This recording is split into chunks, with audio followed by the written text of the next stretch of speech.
25, day 25 of walking down the street on my own 2 feet, and we're going for a ride, and we got Cody by my side, and we got... Did you know that I make up songs? I was thinking about writing songs for kids because I just like I made up this song one time with my nieces and nephews. I was just like, we're going on a trippy trip, we're going on a trip, we're going on a trippy trip. And then like they just started, like that's all they do is sing that now. It's been like a couple years ago. And so, still remember it? Yeah, I got them all hyped up, dude, because I just like, I get really hyped. I start making up songs and then they're like, oh, that was actually kind of catchy. Yeah. Can't sing, but I can sing for kids, you know what I'm saying? Writing some kids songs, some kids books, that'd be cool. That would be cool. Andy Frisella's style. Yeah, I want to get those books for my kids. That'd be funny. F me then. He was not even looking. You could definitely do that though, the songs. Like, oh yeah. For sure. That'd be fun, huh? Yeah, that was a bug in my ear. I saw that. Yeah, it freaking flew off. What the heck? Sorry, buddy. That was scary. Dude, it feels so nice out. All right, what do we want to talk about today, buddy? What do we want to talk about today? Staying true. That sounds generic. I know what I'm thinking. Oh, I already got one just based on what you said, buddy. You know what's real difficult for me? I was talking to a friend about this today is authenticity and loyalty. Those two things to me feel like they contradict for some reason. And that's kind of What's up, buddy? Hey, what's up? What are you doing? What are you doing, buddy? Hey, what's up? Is this ours? Yeah. No, it's not. Yeah, mine. Yours? You want to sell it? That's for rent. For rent? How much? I don't know. How about we just sell it? No, I don't. Dang, buddy. Yeah, this is small project. I'm telling Connor. Oh, he's like, oh. I was stopped yesterday here, and I don't find you. Oh, really? Yeah. I was probably working. Oh, no, I worked from home yesterday.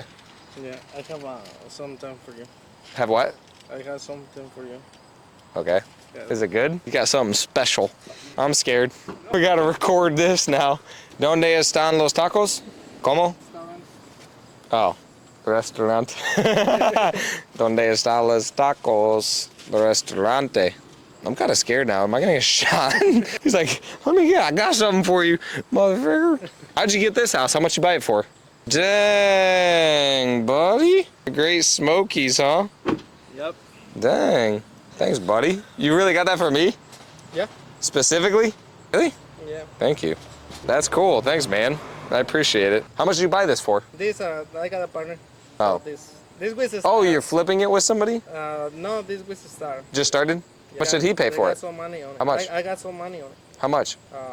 35. You bought it for 35? No, I got some in it. Oh, I said that's a good deal. Yeah, this is small one. If you want to sell it, let me know. We need this whole street, dude. Alright. Thank you, man. right. Appreciate it. Alrighty, baby. We got a little salt and pepper action here. We got a little smoky. This bear's gonna... Tennessee. Okay. Adios.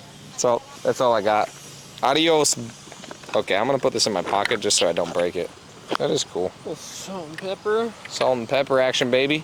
Okay, so anyway, we're talking about loyalty, authenticity, how those two words, for some reason for me, just kind of sometimes like get convoluted, contradict each other, and yeah, just make life difficult. Because like, let's imagine you're in a relationship and you authentically don't want to be in the relationship anymore, but then your loyalty is like, kind of feels like you have to show up in a certain way, right? Like that's where it gets really weird for me, where it's like, okay, what is your loyalty? Like, what does that mean? Loyalty, that kind of means like showing up whenever you don't feel like it, but then if you authentically don't feel like it, like, you know, that's where it gets really difficult. So that's something that I've been working through and just playing with, because I would consider myself a pretty loyal person.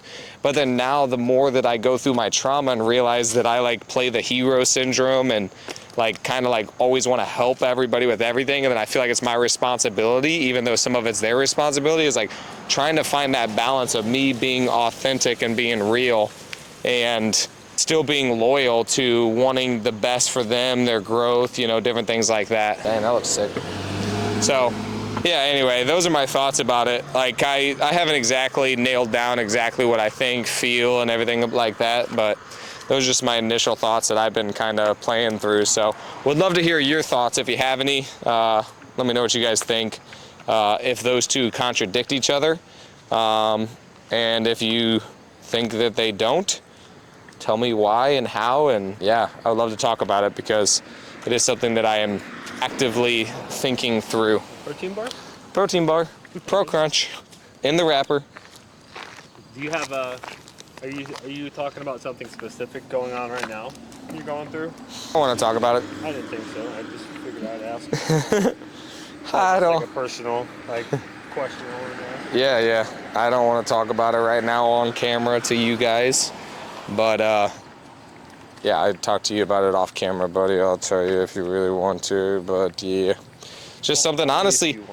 Well, I've thought about that. It's so funny because I've thought about that way before the situation that I'm in. I've thought about it even in relationships, you know, like if you get married and then you don't want to, you authentically don't like the person anymore, you grew apart, you grew in separate directions, like what do you do then? Like, you know, like your loyalty says stay with them, but authentically it's like, well, dang, like I'm super don't want to and don't, like, yeah, I don't know. It's so interesting. Like, but then you could still be authentic in the sense of like saying, you could be real with that person. Hey, I don't feel like being with you, but I'm going to be loyal and do it anyway. Or like, I don't feel like this is, here's where I want to go. And like, here's what makes sense for me. And like just being authentic and still loyal. So I still think it's possible, but for some reason, those two just seem sometimes super difficult. But yeah, I guess you could just be real with them about where you're at. Dude, I didn't know we had trains close to here. I didn't either. I've never heard a train close to here. Me either. That's crazy. I'm used to it. There's one in my backyard. Yeah. Remember, I used to live right next to the railroad. My friggin' whole house would shake all the time. Oh yeah, dude. That's crazy. Luckily, the newer house, like when you seal all the windows, like it's not that bad. But if you're outside, it's pretty dang loud. Really? Yeah. Dang. You're outside mowing the grass or like playing with the kids, it's pretty loud. Yes, sir. You know what was real difficult? Dating. Gosh, dang, dude, the dating scene now. I had no experience with dating except for like 13 to 16 years ago. Yeah, you don't even want to know what it's like anymore, buddy. Hello. It just seems like odd. Like everybody's talking to multiple people at a time, and like just like, you know, everybody's got a scorecard. This like, I know. got 4 girls. You know, they're like this one, I like this one about her, and this one does this. And Yeah, I think like it's so difficult. I feel like all of these like people have advice too, right? Like, well, if this person does this, it means he's not interested. If they do this, then that means this. And it's like, I feel like there's so many things that we consider red flags, and it means this if they do that, and you got to know your worth, and you got to do this and that. It's like, dude, it gets insane. And then like all these girls feels like they're into that whole game playing thing too, where it's like, well, I gotta not text back too fast, I gotta do this, and like it just feels so dumb. So dumb, so dumb. I don't like it. But anyway. it's almost like they have to make it feel like you're working towards them. But then also, yeah, you can't pursue them too hard, otherwise then now you're desperate. Yeah. So then you gotta like, I don't know. For me, I just said F it all, and I'm just gonna like put myself out there the way I normally would, and then I'm just gonna be real, authentic, say however I actually feel, encourage how I normally would. If they like it, cool. If they don't like it, cool. Either way, I'm just like being normal. I'm not really wanting to play into the game, so if they don't respond, I'll double text them if I'm interested. I don't give a crap. And then if they're like, bro, I'm really not interested, I'm like, oh, if I'm not interested in somebody that's not interested in me anyway, so now I'm not interested. So I can still be authentic on like, okay, cool. I can still love, encourage, and be that person regardless if it's reciprocated or not. And then if it is reciprocated, then obviously I'm gonna be even more interested and attracted. There's Evan Ball. There's Evan. Evan on the ped. It signs ground press. Hello? Hey, Paula. Okay, ready, write it down. It's Renee. Evan on the ped. Okay, give me 1 second. Yep, thanks, Paula. Bye. Woo, baby. Got a deal down in Florida that we're doing, and it's an interesting one, dude.